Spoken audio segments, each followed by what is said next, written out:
One of the biggest mistakes that I see people with Hashimoto's make that are trying to heal their Hashimoto's naturally is they don't take into consideration the fact that their Hashimoto's is a lifelong disease. And the reason why this is such a huge problem is if you don't recognize the fact that you are going to have Hashimoto's forever and you need to learn how to manage it forever, you are likely going to jump onto aggressive short-term changes that are only going to give you aggressive short-term results. And this may not seem like important information that I'm giving you, but it's actually everything. Because if you don't settle into the process, if you don't realize that Hashimoto's is a disease that you literally have to learn how to manage for the rest of your life in order to be symptom free, your mindset is going to hang you up time and time again. And the cold hard truth is that anyone who has maintained a health or weight loss or financial transformation, we know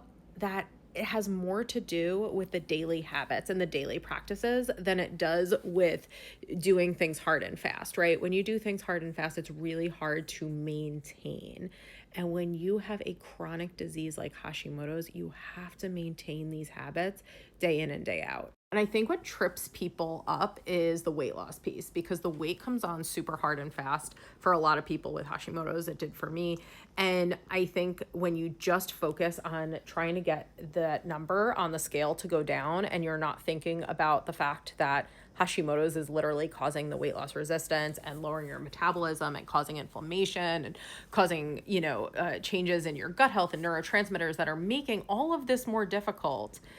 I think that makes people want to chase all of these very aggressive short-term options when in reality you should be settling in and hunkering down and realizing that the Hashimoto's is causing the whole problem, right?